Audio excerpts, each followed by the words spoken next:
नमस्कार दोस्तों। सरेआम सारा तमाशा यहाँ है कि झांसा ही अब बेतहासा यहाँ है। बिना रोए बच्चा बहुत खुश है, अब तो ना ही दूध है ना बतासा यहाँ। कमोबेश यही स्थिति है इस देश की, और इस देश के हालात आज यही हो। आज देश को समझ लेना चाहिए कि जिस संविधान के बूते वह इस बात के लिए अपनी छाती ठोकता है कि हमें यह अधिकार संविधान ने दिया है, वह संविधान आपसे छीना जा रहा है, उससे आपके अधिकार छीने जा रहे हैं और उसके तमाम अंशों को लगातार गायब किया जा रहा है। यह मैं ऐसे नहीं कह रहा हूं, इसका सबसे बड़ा उदाहरण मौजूद है कि कल जब भारत की नई संसद की इमारत में सदन शुरू हुआ तो वहां पर सभी सांसदों को संविधान की प्रतियां बांटी। उन प्रतियों में जो सबसे बड़ी बात थी, हम बार बार, आपको याद होगा, सीए था, एनआरसी था और सारी चीजें थी। उस समय बार बार लोग संविधान की प्रस्तावना दिखा रहे थे, पढ़ रहे थे, और जब ये पढ़ते थे और उसके साथ में लड़ाई लड़ते थे तो बड़ी बात होती थी। उसी प्रस्तावना से समाजवादी शब्द गायब हो गया, उसी प्रस्तावना से सेकुलर शब्द गायब हो गया। क्यों? क्योंकि यह सरकार समाजवाद से नफरत करती है। यह सरकार, मोदी की सरकार, सेकुलरिज्म से नफरत करती है। वो सांप्रदायिक देश बनाना चाहती है, वह पूंजीपतियों का देश बनाना चाहती है, समाज के लोगों को हक नहीं देना चाहती है। इसलिए यह शब्द प्रस्तावना से गायब। जब इस पर सवाल हुआ, अधीर रंजन चौधरी ने इसको लेकर के शोर मचाया और राहुल गांधी, अधीर रंजन चौधरी के समेत कांग्रेस पार्टी के तमाम सारे सांसद संविधान की किताब लेकर के दिल से लगाकर जब संसद भवन के प्रवेश किए तो उन्होंने इस पर आवाज उठानी चाहिए। हालांकि उन्हें बोलने नहीं दिया गया, कहा गया मुद्दे पे। लेकिन आज फिर इसको लेकर के टीएमसी की सांसद ने संसद भवन में सवाल उठाया कि आखिर यह शब्द गायब क्यों? क्योंकि यह तो आत्मा है। तो सरकार की तरफ से सरकार ने नहीं जवाब दिया, पार्टी के प्रवक्ता ने कहा और कहा कि यह वह संविधान है जो 1950 में लागू हुआ, उसकी प्रति है। जब वो यह कह रहे थे तब वो भूल गए कि उसमें बाकी जो संविधान के संशोधन थे वो सभी उसके अंदर मौजूद थे। जब सारे बाकी मौजूद हैं तो आखिर संविधान की प्रस्तावना से समाजवाद शब्द, सेकुलर शब्द क्यों गायब? वजह साफ है कि जैसा मैंने पहले कहा, इस सरकार को नफरत है समाजवाद से और इस सरकार को नफरत है सेकुलरिज्म से। समाजवाद कैसे आया, इसको लेकर के बड़ी बात की। जब डॉक्टर अंबेडकर ने उस समय संविधान सभा में ही यह बात कही थी कि संविधान तब तक पूर्ण नहीं होगा जब तक उसमें समाजवाद नहीं आएगा, जब तक उसमें सेकुलरिज्म नहीं आएगा और सबको न्याय की बात नहीं होगी। तो सामाजिक न्याय की बात जब उन्होंने उठाई तो पंडित नेहरू ने उन्हें विश्वास दिलाया था कि नहीं, हम ऐसा करेंगे। और उसमें कुछ हुआ, कुछ नहीं हुआ, और इसी बात को लेकर के समाजवाद का एक आंदोलन खड़ा हुआ। हालांकि पंडित नेहरू को समाजवाद की राजनीति का पुरोधा माना जाता है हिंदुस्तान के अंदर। तो उस समय डॉक्टर राम मनोहर लोहिया रहे हों या उसके बाद जयप्रकाश नारायण रहे हों या और जो भी कोई लोग रहे, उन सब ने इस मुद्दे को उठाया। उन दिनों जो भारतीय जनता पार्टी की जननी पार्टी है जनसंघ, वह इस देश के पूंजीपतियों और राजे रजवाड़ों के साथ खड़ी थी। इसीलिए इसे एक समय में बनियों की पार्टी कहा जाता।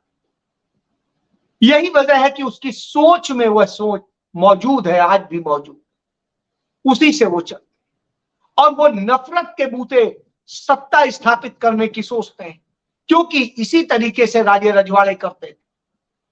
तो इसलिए इन्हें समाजवाद से नफरत है, इन्हें किसी और को अपने बराबर बैठाने से नफरत। हालांकि आज वो जहां पर है वो उसी संविधान के बूते हैं, उसी समाजवाद और सेक्युलरिज्म के बूते हैं, और वही नहीं तमाम सारे लोग हैं, तमाम राजनीति आज उसके बूते खड़ी। और कांग्रेस पार्टी ने श्रीमती इंदिरा गांधी के नेतृत्व में 1976 में संविधान में यह बड़ी उपलब्धि हासिल की, और उन्होंने यह संशोधन किया कि समाजवाद शब्द जोड़ा और सेक्युलरिज्म शब्द जोड़ा। यह शब्द उन्होंने डॉक्टर भीमराव अंबेडकर के कहे गए शब्दों से लिया कि जो उनकी चिंता थी उसको कैसे पूरा किया जाए। लेकिन साहब, इस सरकार की नफरत है चूंकि, तो नफरत के कारण वो उसे खत्म करने का काम करते हैं। जब आप सारे संशोधनों को उसमें शामिल करते हैं तो फिर आखिर उस संशोधन को क्यों नहीं जो उसकी आत्मा से जुड़ा है, डॉक्टर भीमराव अंबेडकर के पूरे आत्मा से जुड़ा है, सामाजिक न्याय से जुड़ा है। क्योंकि आप वैसा ही नफरती बनाना चाहते हो जैसा पाकिस्तान बन गया। आप भारत को उसी तरह बर्बादी में ढकेलना चाहते हो जैसे पाकिस्तान ढकेला। लियो टॉल्स्टॉय ने कहा कि धर्म इतनी खतरनाक चीज है कि जब कोई सत्ता सबको बर्बाद करना चाहती है तो वो धर्म का प्रयोग करती है। और आज हम देख रहे हैं जिस तरीके से धर्म की पूरी परिभाषा दी जा रही है और एक राजनीति हो रही, जिस तरीके से इस देश में एक कुंठित मानसिकता डाली जा रही है, लोगों के हक छीनने का काम किया जा रहा है। हमने आपने सबने देखा, आज श्रीमती सोनिया गांधी ने एक अच्छा भाषण दिया और सदन में महिला बिल जो आया है उनके आरक्षण का, उस पर उन्होंने चर्चा में कहा, बड़ा मार्मिक शब्द कहे।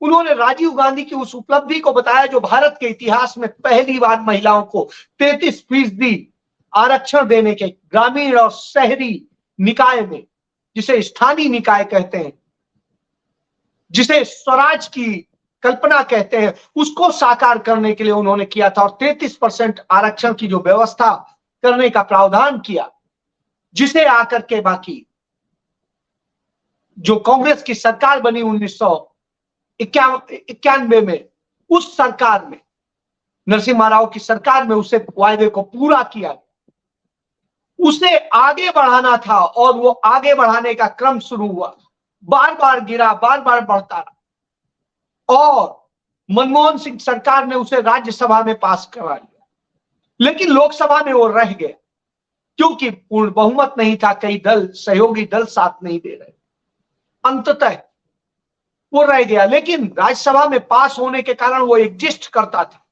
उसी बिल को आगे बढ़ाना चाहिए था, लोकसभा में पास कराना चाहिए था, क्योंकि नरेंद्र मोदी की सरकार के पास में पूर्ण बहुमत है। लेकिन उन्होंने ऐसा नहीं किया, उन्होंने उसका एक नया नाम दे करके, क्योंकि नाम बदलने में माहिर है, ये हम सब जानते हैं, तो नया नाम दे करके जिस तरीके से उन्होंने चाल चली, उस चाल से इस तरह से किया कि आने वाले 1-1.5 दशक तक वह लागू न हो, यानी जिसे कहते हैं लॉलीपॉप पकड़ाने का काम किया। चुनावी जुमले पकड़ाने में वो पुराने माहिर हैं, तो साहब वही उन्होंने किया। तो यही इनके मास्टर स्ट्रोक होते हैं, सारे मास्टर स्ट्रोक इनके इसी तरीके से होते हैं, जुमलों पे आधारित होते हैं, लॉलीपॉप पे आधारित। तो इन्होंने ये किया, और इस तरह से करने का नतीजा ये कि वो हक मिलने का जो एक उम्मीद जागी थी, वो उम्मीद खत्म हो गई, यह दशा कर दी, क्योंकि ये सरकार लूटना जानती, करना नहीं जानती, ठगना जानती है नहीं। आपने देखा किस तरीके से रेलवे में हुआ है, रेलवे में बच्चों को पहले कोई पैसा नहीं लगता था, अब उन्हें सीट देने के नाम पे और करके जिस तरीके से किया गया, और सीट भी नहीं देंगे, पैसा भी लेंगे, तो इस तरह की व्यवस्था करें, इससे लूट हुई। और इस लूट से 2800 करोड़ रुपए 7 साल में कमाए। ये मैं नहीं कह रहा हूं, ये नरेंद्र मोदी सरकार के आंकड़े कहते हैं, और आंकड़े कहते हैं कि किस तरीके से सरकार कर, ये सरकार सिर्फ अत्याचार करती है। इसके उदाहरण मौजूद है, जहां जहां भारतीय जनता पार्टी की सरकार है, आप देख लीजिए, आदिवासियों पर अत्याचार हो रहे, दलितों पर अत्याचार हो रहे, अल्पसंख्यकों पर अत्याचार हो रहे, पिछड़ों पर अत्याचार हो रहे, और यह अत्याचार का क्रम लगातार जारी। और जब लगातार जारी हो तो आप समझ सकते हैं कि किस तरीके से स्थितियां। कांग्रेस पार्टी ने जिस तरीके से कहा कि पिछले 13 साल से महिलाएं इंतजार कर रही, श्रीमती सोनिया गांधी के शब्द, कि 13 साल से इंतजार कर रही है। इंतजार कितना लंबा है?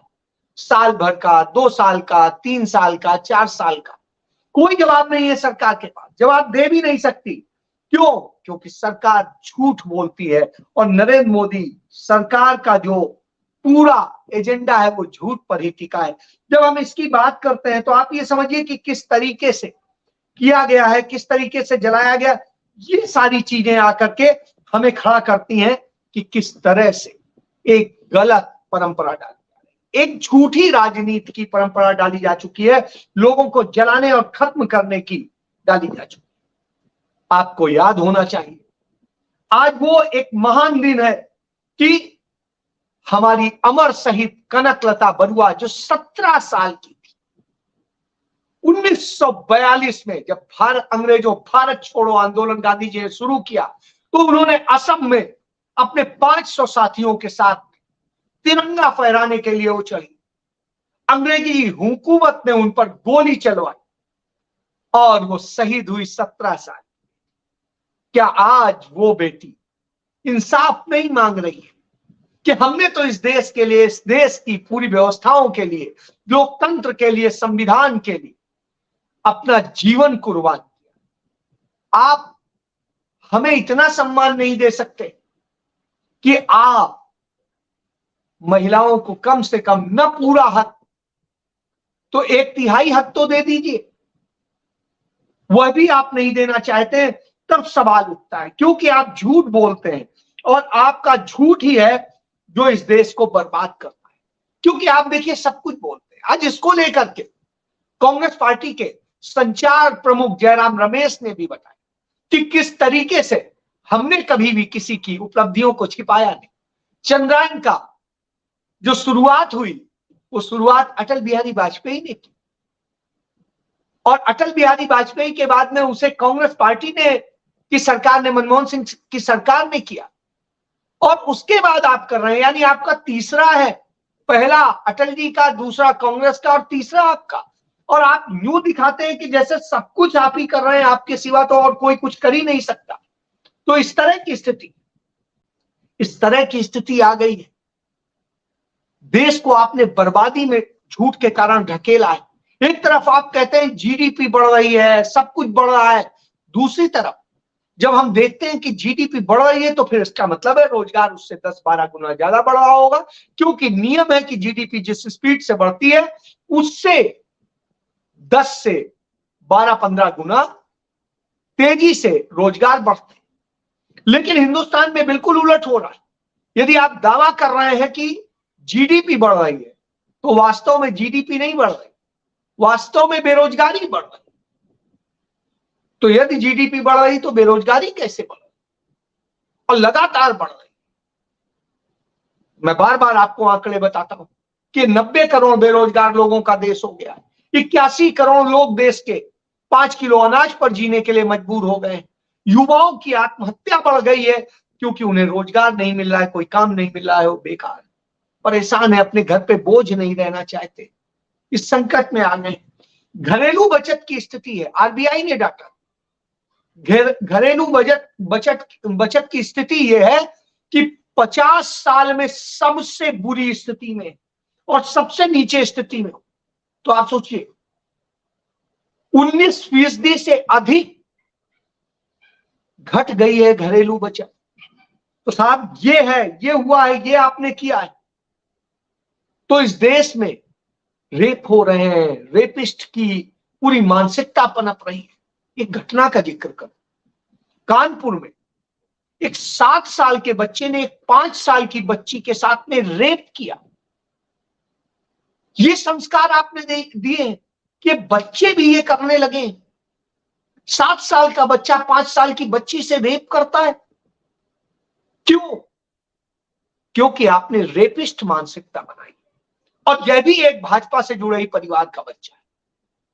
अब चूंकि बच्चा है इसलिए मैं कुछ नहीं कह सकता, लेकिन ये दुर्भाग्य इस देश का कि हम बच्चों को क्या दे रहे हैं, क्या समझा रहे हैं।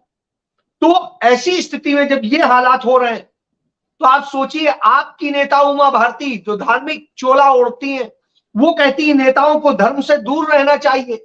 यह केवल साधु संतों का काम है। जब वो ये कहती हैं तो आप सोचिए आप लेकिन क्या कर रहे हैं, आपके योगी आदित्यनाथ क्या कर रहे हैं, भगवा ओढ़ के शासक की कुर्सी पे बैठे। अरे भाई, आप मठाधीश रहिए, शासक मत बनिए, संतई करिए। इसी तरीके से प्रधानमंत्री ड्रामे करते हैं और दूसरे लोग करते हैं, तो ये हम सबको दिखाई देता है। तो आप संविधान से खेलेंगे, आप महिलाओं की आत्मा से खेलेंगे, उनकी आबरू से खेलेंगे, उनकी शहादत को अपमानित करेंगे और ये हालत करेंगे। इन सब आपकी नफरतों का नतीजा क्या है कि रुपया हमारा इतने गर्त में चला गया है, ऐतिहासिक रूप से गर्त में चला गया है, और वो 83 रुपए 35 पैसे का $1 हो गया। आपने क्या किया है? आप ही मुख्यमंत्री थे गुजरात के, आप कहते थे जब रुपया डाउन होता है, गिरता है, उसका अवमूल्यन होता है, तो प्रधानमंत्री का अवमूल्यन होता है, उसके पद का अवमूल्यन होता है। लेकिन आज आप कर क्या रहे हैं? क्योंकि आप झूठ का पुलिंदा है। इसीलिए कल जब आप संसद आए थे तो एक फाइल लेके आए। उस फाइल में कोई कागज नहीं था, फाइल थी, दिखाने के लिए लग रहा था प्रधानमंत्री बड़ा पढ़ते हैं, और खुद ही कह चुके हैं हम पढ़ते लिखते तो हैं। तो यह स्थिति है आज। और हमको बड़ी खुशी की बात है कि आज हमारी एक और महान एनी बेसेंट जी का भी शहीदी दिवस। और मैं शहीदी दिवस इसलिए कहता हूं कि वो भी देश के लिए गए, देश के लिए आखिरी सांस तक उन्होंने कहा, देश के लिए भले अंग्रेज थी लेकिन देश के लिए लड़ी। और देश में ये हिंदू संस्कृत कॉलेज और जाने क्या, जो हिंदू विश्वविद्यालय काशी का, वाराणसी, ये सब चीज बनाने में उनका योगदान था। वो आज के दिन इस दुनिया से गई थी, उनको नमन करने। उनकी भी आत्मा यही कहती है, वो भी कहती थी महिलाओं को अधिकार मिले। लेकिन हमारे प्रधानमंत्री तो जुमले देते हैं, अधिकार नहीं देते। और जब अधिकार नहीं देते हैं तो आप समझिए कि किस स्थिति में ढकेलते हैं। तो यह चरित्र है। और जब यह चरित्र होता है तभी राहुल गांधी कहते हैं कि झूठों की सरकार, ये मक्कारों की सरकार है, क्योंकि कहते कुछ है, झूठ होता है, सब कुछ है, और इसी को परोसते हैं और इतना झूठ बोलते हैं। इनका एक गोड्डा से जो दलाली किया करता था कारपोरेट की, वो सांसद है निशिकांत दुबे, वो जिस तरीके से बोलता है, जिस तरीके से करता है, आज इतने गर्त में भाजपा चली गई है कि उसके पास में एक जमाने में अटल बिहारी वाजपेयी की भाजपा होती थी, जिसमें एक से एक अच्छे वक्ताओं से शुरुआत की जाती थी, विद्वान लोगों से की जाती थी। आज हालात ये हो गए हैं कि उन दलालों से भारतीय जनता पार्टी अपनी पार्टी का बचाव करने के लिए उतारती है, उनसे प्रथम वक्ता के तौर पर उतारती है। यह आप समझिए, इस हालत में ला करके भाजपा को खड़ा कर दिया। तो भाजपा के चाल चलन और चेहरा इस हालत में आ गए।